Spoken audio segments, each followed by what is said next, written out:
Welcome back guys. तो guys ये top बनाने के लिए मैंने लिया है लगभग 2 मीटर फैब्रिक। तो सबसे पहले हम टॉप का बैक वाला पार्ट कट करेंगे, जिसको मैं बस्ट का 4th पार्ट करूँगी और उसमें 1.5 इंच ऐड कर लूँगी और इस तरह से डबल फोल्ड करके लगा लूँगी। और यहाँ पर मैंने लेंथ ली है 15 इंच। तैयार है 14 इंच टॉप पार्ट की लेंथ। तो ये मेरा 15 इंच पर कटिंग होगी। इसके बाद शोल्डर की विड्थ होगी हमारी 7 इंच और आर्म होल की लेंथ भी होगी हमारी 7 इंच। इसके बाद हम चेस्ट का 4th पार्ट करेंगे, जो होता है 9 इंच, और 9 इंच पर इस तरह से मार्किंग कर देंगे। तो आगे की तरफ हमारा 1.5 इंच मार्जिन के लिए आ गया है। अब नीचे से कमर का 4th पार्ट करेंगे, जो होता है 7.5 इंच। इस तरह से दोनों पॉइंट को हम मिला देंगे। साथ ही साथ हम एक्स्ट्रा मार्जिन भी ले लेंगे, जो होता है 1.5 इंच, और मार्किंग कर देंगे। इसके बाद आर्म होल की लेंथ को हाफ करेंगे, जो होता है 3.5 इंच, और यहाँ से कर्व शेप देते हुए आर्म होल की शेप इस तरह से ड्रॉ कर देंगे। शोल्डर डाउन करने के लिए 1/2 इंच लेंगे और ऊपर की तरफ इस तरह से स्लांट मार्किंग कर देंगे। इसके बाद मैं नीचे से 1 इंच लूँगी और यहाँ से कर्व शेप देते हुए नीचे की तरफ इस तरह से मार्किंग कर दूँगी। अब इसी मार्किंग पर हम कटिंग कर लेंगे।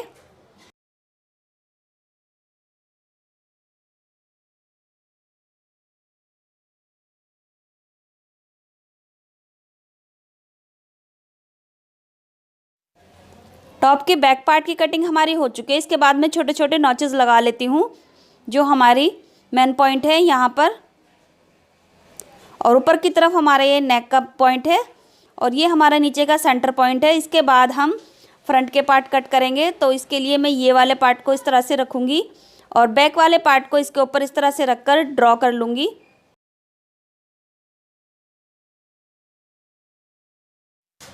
तो यहाँ पर हमने ड्रॉ कर लिया है, ये देखिए। इसके बाद हम यहाँ से 6 इंच एक्स्ट्रा लेंगे, इस तरह से सीधी मार्किंग करेंगे और ऊपर की तरफ भी हम इसको सीधी मार्किंग मिला देंगे इस तरह से। इसके बाद हम बैक वाले पार्ट को हटा देंगे और जो हमने मार्किंग की है उस पर हम एज इट इज़ कटिंग कर लेंगे। इसके बाद हम सेंटर का ये नॉचेस लगा लेंगे।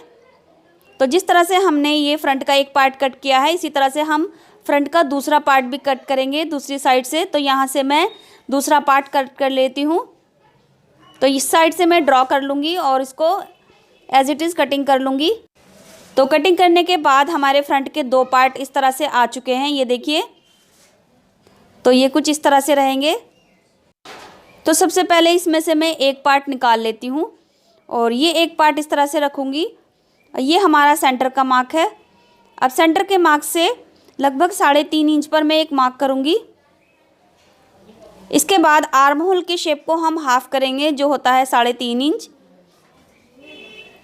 अब इन दोनों मार्क को हम इस तरह से मिला देंगे, जो होता है प्रिंसेस कट की शेप में।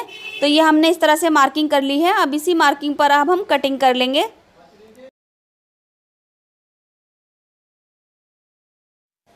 इसको कटिंग करने के बाद इसको हटा देते हैं। इसके बाद मैं दूसरा वाला पार्ट लूँगी फ्रंट का। तो इसको मैं इस तरह से रखूँगी। ध्यान रहे मैंने आर्म होल इसकी दूसरी साइड रखी है। अब यहाँ से मैं लगभग 3 इंच पर मार्क करूँगी, जो हमारी नेक की विड्थ होगी वन साइड से। अब नीचे की तरफ से मैं लगभग 10 इंच पर मार्किंग करूँगी यहाँ से। अब इन दोनों पॉइंट को मैं यहाँ से कर्व शेप देते हुए मिला दूँगी। फ़िलहाल ये देखने में राउंड शेप लग रहा है, लेकिन जब ये टॉप बनेगा तो ये वी शेप में नेक आ जाएगा। कुछ इस तरह से प्लेट्स आएंगी और बनने के बाद ये नेक वी शेप में तैयार हो जाएगा। अब ये हमारा वो वाला पार्ट है जिसमें हमने प्रिंसेस कट दिया था। तो इसमें हम नेक इस तरह से भी कट कर सकते हैं और हम यहाँ से 3 इंच की मार्किंग पर भी कर सकते हैं, क्योंकि हमने 3 इंच की विड्थ पर नेक कट किया है। तो यहाँ पर हम 3 इंच की विड्थ लेकर और नीचे की साइड से 1 इंच छोड़ेंगे इस तरह से, और यहाँ पर मैं इंची टेप रखकर इस तरह से मार्किंग कर लूँगी, जो हमारा वी नेक का शेप बनेगा। तो इसी मार्किंग पर अब हम कटिंग कर लेते हैं।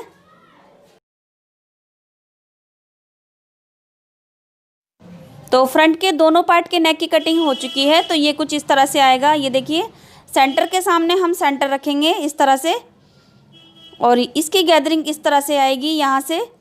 तो ये हमारा सेंटर के सामने सेंटर आएगा और कुछ इस तरह से प्लेट्स आएंगी। उसके बाद ये हमारा प्रिंसेस कट इस तरह से आ जाएगा। इसके बाद हम बचे हुए फैब्रिक से नीचे का घेरा कट करेंगे। तो नीचे का घेरा कट करने के लिए जितना भी हमारे पास फैब्रिक बचा है उसको हम इस तरह से डबल फोल्ड करेंगे और ट्रायंगल शेप में 4 फोल्ड कर लेंगे कुछ इस तरह से। तो इस तरह से ट्रायंगल शेप में हमने 4 फोल्ड कर लिया है। अब इसके बाद इस कॉर्नर से हम यहाँ से 12 इंच पर एक मार्क करेंगे। तो यहाँ पर मैं 12 इंच पर मार्क कर रही हूँ। अब इसी कॉर्नर पर इंची टेप रखते हुए हम पूरा सर्कल में 12 इंच की लेंथ ले लेंगे और इसको हम मेजर कर लेंगे जितनी भी हमारी कमर होगी उससे 1 इंच एक्स्ट्रा। तो ये हमारा लगभग 10 इंच पर कट जाएगा। इसके बाद हम घेरे की लेंथ लेंगे। तो लेंथ हमारा जितना भी फैब्रिक है ये मेरा 15 इंच के लगभग है। तो यहाँ से मैं 15 के करीब सभी तरफ मार्किंग कर लूँगी इस तरह से। तो आपके फैब्रिक जितना भी बच रहा है उस हिसाब से आप अपनी लेंथ ले सकते हैं। तो मेरा इतना ही फैब्रिक है तो मैंने 15 इंच पर मार्किंग कर ली है। आप सभी मार्किंग को इस तरह से मिलाते हुए नीचे से कट कर लेंगे। इसी तरह से कमर से भी कट कर लेंगे। तो ये हमारी कमर कट हो चुकी है। इसके बाद हम चेक कर लेते हैं। तो लगभग ये 10 इंच आएगा और नीचे का घेरा 2 मीटर के करीब रहेगा और लेंथ हमारी 15 इंच कटिंग हुई है। इसके बाद बचे हुए फैब्रिक से हम स्लीव कट करेंगे। तो इस तरह से मेरा फैब्रिक बचा है तो इसको मैंने डबल फोल्ड किया है। अब मैं इसको यहाँ से 4 फोल्ड कर लूँगी और स्लीव की जितनी भी लेंथ आएगी हम उतनी लेंथ ले लेंगे। तो यहाँ से मैंने 4 फोल्ड कर लिया है। यहाँ से मैं चेक कर लूँगी, सबसे कम फैब्रिक हमारा यहाँ है तो स्लीव की लेंथ हमारी यहाँ तक रहेगी। तो ये लगभग 13 इंच है। इसके बाद आर्म होल की विड्थ ले लेंगे जो होगी 9 इंच और यहाँ से मैं 2.5 इंच पर मार्किंग करूँगी। ऊपर की साइड से भी 2.5 इंच की मार्किंग करते हुए आर्म होल की शेप दे दूँगी। स्लीव ओपनिंग का हाफ करके 1 इंच ऐड करने के बाद इस तरह से मार्किंग कर लेंगे। अब इसी मार्किंग पर कटिंग कर लेंगे। स्लीव कटिंग करने के बाद हम फ्रंट पार्ट में एक्स्ट्रा कटिंग कर लेंगे। तो 2 पार्ट लेंगे हम इस तरह से और हाफ इंच पर एक्स्ट्रा कटिंग कर लेंगे। तो ये हमारा फैब्रिक बचा हुआ है। इसमें से हम पाइपिंग कट कर लेते हैं जो हम नेक बनाने में काम आएगी। पाइपिंग की विड्थ लगभग 1.5 से 2 इंच की चौड़ाई पर हम कटिंग कर लेंगे। तो यहाँ से मैं पाइपिंग की कटिंग कर लेती हूँ। लगभग 2 से 3 पट्टियाँ हम यहाँ पर पाइपिंग की कट कर लेंगे और जॉइंट लगाकर हम पूरे नेक में पाइपिंग को एक साथ पूरे राउंड में लगा देंगे। तो इस तरह से हमारी पाइपिंग कट हो चुकी है। इसके बाद हम टॉप पार्ट की कंधियाँ ज्वाइन करेंगे। तो ये हमारा बैक पार्ट है जिसका हमने नेक कट नहीं किया था। तो सबसे पहले हम इसकी नेक कट कर लेते हैं। नेक की विड्थ हमने 3 इंच ली थी तो यहाँ भी हम नेक की विड्थ 3 इंच लेंगे और नेक की लेंथ हम यहाँ पर 3 इंच लेंगे और इस तरह से मैं नेक की शेप देते हुए यहाँ पर इसको कटिंग कर लूँगी।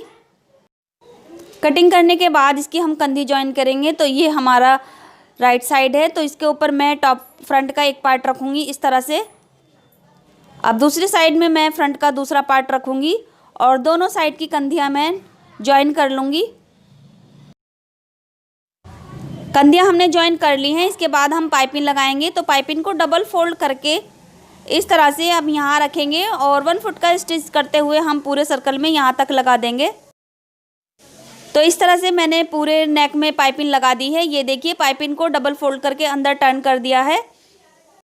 इसके बाद हम फ्रंट वाली साइड को कुछ इस तरह से रखेंगे। तो ये वाला शेप जो है हमारा प्रिंसेस कट का शेप है। तो यहाँ पर मैं इस तरह से इस पल्ले को रखूँगी सेंटर से सेंटर को मिलाते हुए। अब यहाँ पर छोटी छोटी प्लेट्स इस तरह से आएंगी, लगभग 6 से 7 प्लेट्स इस तरह से आएंगी। इसके बाद हम यहीं पर इसको जो हमारा प्रिंसेस कट है यहाँ पर रखेंगे और यहाँ पर मैं हाफ इंच का मार्जिन देते हुए इसको इस तरह से सिल दूँगी। तो ये स्टिच कुछ इस तरह से रहेगी। यहाँ पर हमारी ये प्लेट्स भी डल चुकी हैं। इसके बाद हम नॉर्मली इसकी फिटिंग लगा लेंगे। दोनों साइड से फिटिंग लगाने के बाद हम इसके घेरे में फिटिंग लगाएंगे। घेरे की जितनी भी कमर हमारे टॉप पार्ट की है उतनी हम घेरे की फिटिंग करेंगे और टॉप पार्ट से ज्वाइन कर लेंगे। तो ये देखिए हमारे टॉप पार्ट से ये घेरा ज्वाइन हो चुका है। इसी के साथ मैंने एक फीता कट किया है 4 इंच पर, जिसको डबल फोल्ड करके कुछ इस तरह से शेप दे दी है। तो यहाँ से मैं इसको कमर की साइड से रखूँगी इस तरह से और इसको तिरछी रखकर यहाँ पर एक स्टिच करूँगी जो सीधा होने के बाद कुछ इस तरह से हो जाएगा। इसके बाद मैं नॉर्मली स्लीव लगाऊंगी और स्लीव लगाने के बाद नीचे घेरा मैं 1/4 इंच पर डबल फोल्ड कर लूँगी इस तरह से। और इसके बाद मैं आपको इसका फाइनल लुक दिखाती हूँ। तो ये है इस टॉप का फाइनल लुक। इसकी स्लीव हम लगा चुके हैं और ये हम फीता भी यहाँ से जॉइन कर चुके हैं, जो इस तरह से आ जाएगा। और नीचे से हमने घेरा भी टर्न कर लिया है। कैसा लगा आपको वीडियो प्लीज़ कमेंट बॉक्स में ज़रूर बताएं और इस वीडियो को लाइक करना ना भूलें। अगर आप मेरे चैनल पे नए हैं तो चैनल को सब्सक्राइब करके बेल बटन ज़रूर दबाएं ताकि मेरी आने वाली सभी वीडियो की नोटिफिकेशन आपको मिलती रहे। मिलते हैं अगले क्रिएटिव आइडियाज़ के साथ, तब तक के लिए bye, take care, thanks for watching.